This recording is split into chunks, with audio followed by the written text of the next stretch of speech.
Hello everyone, welcome back to our channel ദമാസ് little world. ഇന്ന് നമ്മൾ ഉണ്ടാക്കാൻ പോകുന്നത് ഒരു ബീഫ് ബിരിയാണിയാണ്.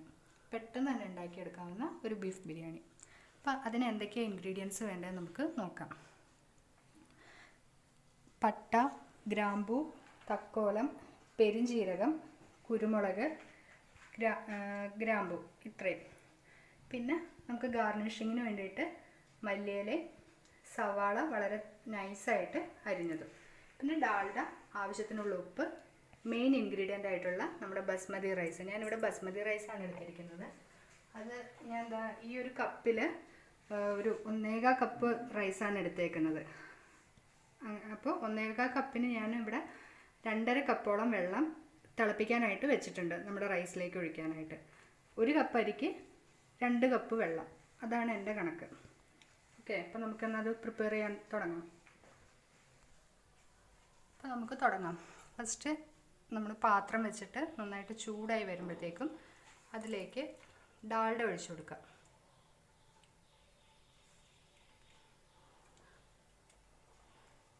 ഡാൽഡയൊക്കെ ഓരോരുത്തരുടെ പാകത്തിനനുസരിച്ച് ഒഴിക്കാം കേട്ടോ. കാരണം ചിലവർ കുറച്ച് ഹെൽത്ത് കോൺഷ്യസ് ആയിരിക്കും, അപ്പോൾ കുറച്ച് ഒഴിച്ചാലും മതി. പിന്നെ നമ്മൾ ബിരിയാണിയൊക്കെ വയ്ക്കുമ്പോൾ കുറച്ച് ഡാൽഡയും നെയ്യൊക്കെ അധികം ഉണ്ടെങ്കിൽ അത്രയും ടേസ്റ്റ് ആയിരിക്കും. നമ്മുടെ ഡാൽഡ ഒന്ന് ഉരുകി വരുമ്പോഴത്തേക്കും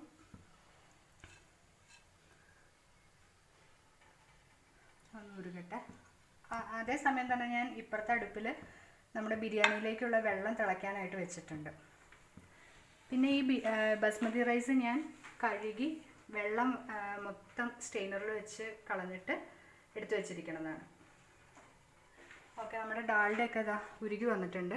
ഈ സമയത്ത് നമുക്ക് നമ്മുടെ ഈ മസാലക്കൂട്ട് ഇതിലേക്ക് ഇട്ട് കൊടുക്കാം.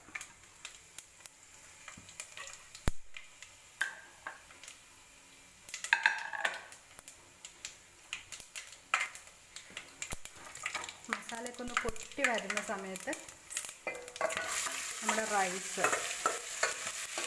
ഇട്ട് കൊടുത്തിട്ട് ഒരു 5 മിനിറ്റ് ഒന്ന് ചെറിയ തീയിൽ വെച്ചിട്ട് റൈസ് ഒന്ന് വഴറ്റിയെടുക്കാം. നമ്മളങ്ങനെ ചെയ്യണത് എന്തിനാണെന്ന് വെച്ചിട്ടുണ്ടെങ്കിൽ നമ്മുടെ ബിരിയാണി വെന്ത് വരുന്ന സമയത്ത് അരികൾ തമ്മിൽ ഒട്ടിപ്പിടിച്ചിരിക്കാതിരിക്കാൻ വേണ്ടിയിട്ടാണ്.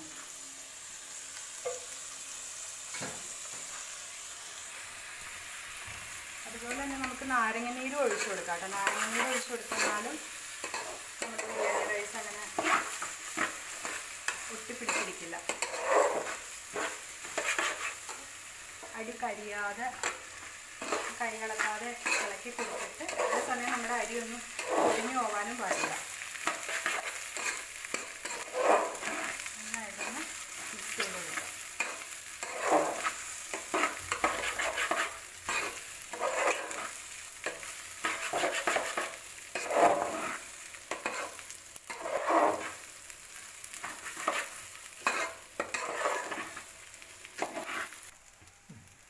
നമ്മുടെ റൈസ് ഒരു 5 മിനിറ്റ് നമ്മളൊന്ന് വഴറ്റിയെടുത്തിട്ടുണ്ട്. ഇനി ഇതിലേക്ക് നമുക്ക് നമ്മുടെ തിളച്ച വെള്ളം ഒഴിച്ചു കൊടുക്കാം.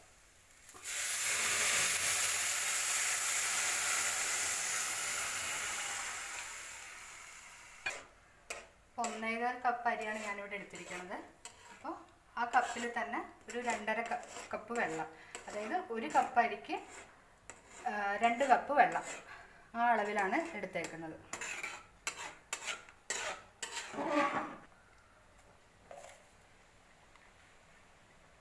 ഇനി ഇതിലേക്ക് നമുക്ക് പാകത്തിനുള്ള ഉപ്പും കൂടി ഇട്ട് കൊടുക്കാം.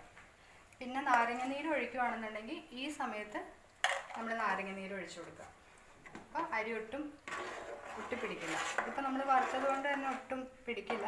ഇനി അങ്ങനെ ചെയ്തില്ല മറന്നു എന്നുണ്ടെങ്കിൽ ഈ സമയത്ത് നമുക്ക് നാരങ്ങനീര് ഒഴിച്ചു കൊടുക്കാം. ഇത്ര ഇതിനൊരു നാരങ്ങയുടെ ഇത് മതിയോ, ഒരെണ്ണം മുഴുവൻ വേണ്ട.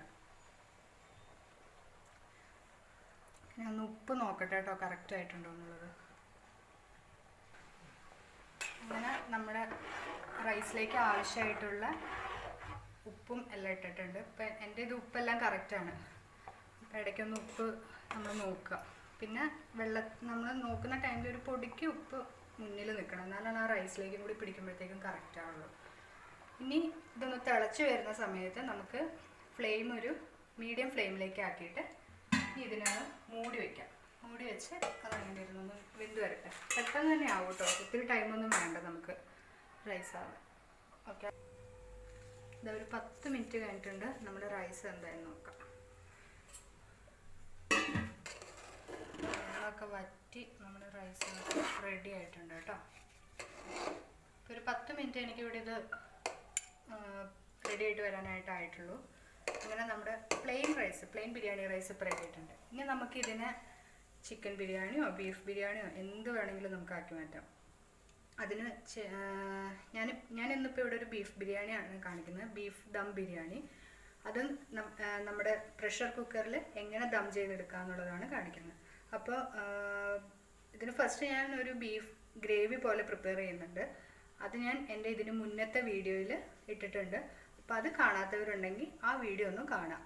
ആ ബീഫ് ഗ്രേവി വെച്ചിട്ടാണ് ഞാൻ പ്രഷർ കുക്കറിൽ നമ്മുടെ ഈ റൈസിനെ ദം ചെയ്ത് ഒരു സൂപ്പർ ടേസ്റ്റി ബീഫ് ബിരിയാണിയൊക്കെ എടുക്കുന്നത്. അപ്പോൾ നമുക്കിനി നമ്മുടെ ബീഫ് ബിരിയാണി പ്രിപ്പയർ ചെയ്യാം. അപ്പോൾ ഞാനിപ്പോൾ ഇവിടെ ഒരു കുക്കർ എടുത്തിട്ടുണ്ട്. ഞാൻ കുക്കറിലാണ് കേട്ടോ ദം ചെയ്യുന്നത്. അപ്പോൾ കുക്കറിൽ നമുക്ക് ദം ചെയ്യാം. അപ്പോൾ നമ്മൾ വേവിച്ച് വെച്ചിരിക്കുന്ന റൈസ്, പിന്നെ ഇത് രണ്ടും ഗാർണിഷിങ്ങിന് വേണ്ടിയിട്ട് സവാളയും പിന്നെ മല്ലിയില, ഇത് നമ്മുടെ ബീഫ് കറി. അപ്പോൾ ഇത് എല്ലാവരും ഒന്ന് കാണാം കേട്ടോ. ആ ബീഫ് കറി വെച്ചിട്ടാണ് നമ്മൾ ചെയ്യുന്നത്. ഫസ്റ്റ് നമുക്ക് ഇതിൻ്റെ ബേസിൽ ഈ ബീഫ് കറി അങ്ങോട്ട് ഇട്ട് കൊടുക്കാം. നമ്മളിങ്ങനെ ദം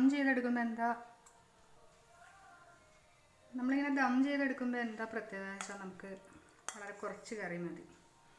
കുറച്ച് കറി ഉണ്ടെങ്കിൽ നല്ല സ്റ്റൈലായിട്ട് എല്ലാവർക്കും കഴിക്കാം. അപ്പോൾ ഫസ്റ്റ് ബേസിലേക്ക് നമ്മുടെ ബീഫ്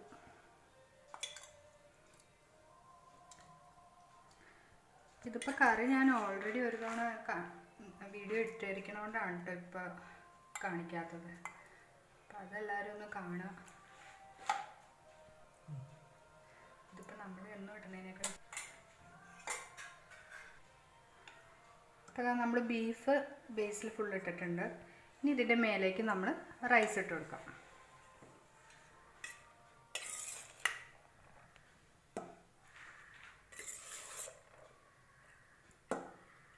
കട്ടയൊക്കെ ഉണ്ടെങ്കിൽ അതൊക്കെ ഒന്ന് പയ്യെ ഉടച്ചിട്ട് വേണം ഇട്ട് കൊടുക്കാൻ.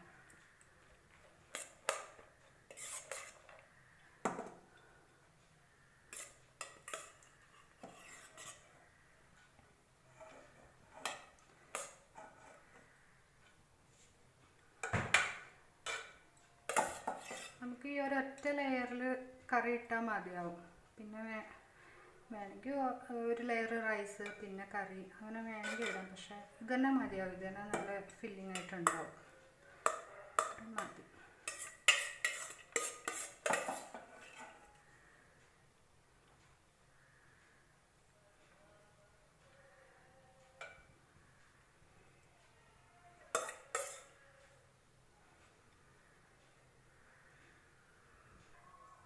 അപ്പോൾ നമ്മുടെ റൈസ് ഇതിനകത്ത് ഫില്ല് ചെയ്തിട്ടുണ്ട്.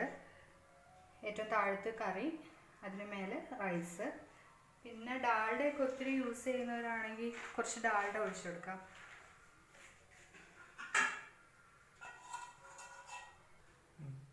ഒരല്പം ഡാൽഡ ഒഴിച്ചിട്ടുണ്ട് ഇതിൻ്റെ മേലിലേക്ക്. പിന്നെ നമ്മൾ എടുത്തു വെച്ചിരിക്കുന്ന ഈ മല്ലിയില,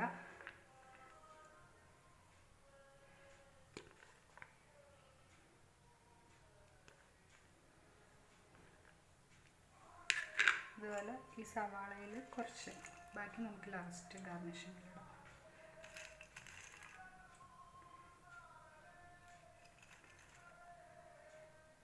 പിന്നെ കാഷ്യൂ കിസ്മിസ് ഇതൊക്കെ ഇടാം കേട്ടോ. ഇതിപ്പോൾ ഒരു എളുപ്പത്തിൽ ഇപ്പോൾ കാഷ്യൂ കിസ്മിസൊക്കെ എല്ലാവരുടെ അടുത്തും ഇപ്പോൾ ഉണ്ടാവണമെന്നില്ലല്ലോ. അപ്പോൾ അതൊന്നും ഇല്ലെങ്കിലും നമുക്ക് ടേസ്റ്റി ആയിട്ടൊരു ബിരിയാണി ഉണ്ടാക്കാം. അപ്പോൾ നമ്മളങ്ങനെ റൈസും ഇതെല്ലാം ഫില്ല് ചെയ്തു. ഇനി നമുക്കിത് ദം ചെയ്യാം. അപ്പോൾ കുക്കർ അടയ്ക്കുക. നമ്മൾ വെയിറ്റ് ഇടുന്നില്ല. വെയിറ്റ് ഇടാതെ വളരെ ലോ ഫ്ലെയിമിൽ വെച്ചിട്ടാണ് ദം ചെയ്തെടുക്കാൻ പോകുന്നത്. പിന്നെ നമുക്കത് ചെയ്യാം. അപ്പോൾ ഇനി ഒരു 20 മിനിറ്റ് നമുക്ക് ഏറ്റവും ലോ ഫ്ലെയിമിൽ ഇത് വെയിറ്റ് ഇടാതെ ഇരിക്കട്ടെ. അങ്ങനെ നമുക്കിനി ഒരു 20 മിനിറ്റ് കഴിയുമ്പോൾ ഇതൊന്ന് തുറന്ന് നോക്കാം കേട്ടോ, നമ്മുടെ ബിരിയാണി എന്തായെന്നറിയാം. അങ്ങനെ ഇതാ ഒരു 20 മിനിറ്റ് കഴിഞ്ഞിട്ടുണ്ട്. ഗ്യാസൊക്കെ ഓഫ് ചെയ്തു. നമുക്കിനി എന്തായെന്ന് നോക്കാം കേട്ടോ.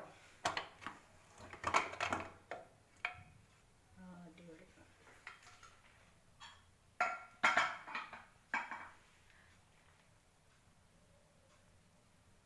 എങ്ങനെയുണ്ട് കാണാനൊക്കെ? അടിപൊളിയായിട്ടില്ലേ? ടേസ്റ്റും അങ്ങനെ തന്നെയാണ് കേട്ടോ, നല്ല അടിപൊളിയാണ്.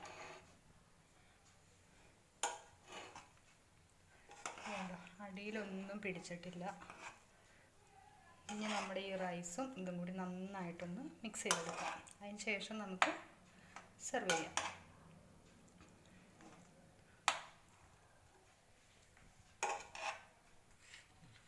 നമ്മളിതാ മിക്സ് ചെയ്യുന്ന കൂട്ടത്തിൽ തന്നെ കുറച്ച് പൈനാപ്പിൾ എസൻസും കൂടി ആഡ് ചെയ്ത് കൊടുക്കാം. അതൊന്നില്ലെങ്കിൽ നമുക്ക് ഇച്ചിരി വെള്ളത്തിൽ ഒഴിച്ചിട്ട് ഡൈല്യൂട്ട് ചെയ്തിട്ട് ഒഴിക്കാം. ഡയറക്റ്റ് തന്നെ ഒഴിക്കാം.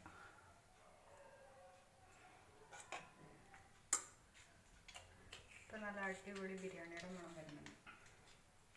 നമ്മുടെ എസൻസും ബീഫും എല്ലാം കൂടി കണ്ടോ. റൈസൊന്നും ഒട്ടിപ്പിടിക്കുകയോ അല്ലെങ്കിൽ വെന്ത് കുഴഞ്ഞു പോവുകയോ ഒന്നും ചെയ്തിട്ടില്ല. നല്ല അടിപൊളി ബിരിയാണി. അങ്ങനെ നമ്മുടെ സൂപ്പർ ബീഫ് ബിരിയാണി റെഡി ആയിട്ടുണ്ട് കേട്ടോ. അതിൻ്റെ കൂടെ ഞാൻ സാലഡ്, പപ്പടം, നാരങ്ങച്ചാറ് ഇത്രയാണ് വെച്ചിരിക്കുന്നത്. ഈ സാലഡ് ഞാൻ പ്രിപ്പയർ ചെയ്തത് തക്കാളി, സവാള, പച്ചമുളക്, കുറച്ച് ലെമൺ ജ്യൂസ്, ഉപ്പ്, ഒരു ശകലം മുളക് പൊടി. അപ്പോൾ എല്ലാവരും ഇതൊന്ന് ട്രൈ ചെയ്ത് നോക്കാം. എല്ലാവർക്കും ഇഷ്ടപ്പെടും. അപ്പോൾ നമുക്ക് അടുത്ത വീഡിയോ കാണാം. എല്ലാവരും ലൈക്ക് ചെയ്യുക, സബ്സ്ക്രൈബ് ചെയ്യുക, ഷെയർ ചെയ്യുക. Okay, thank you.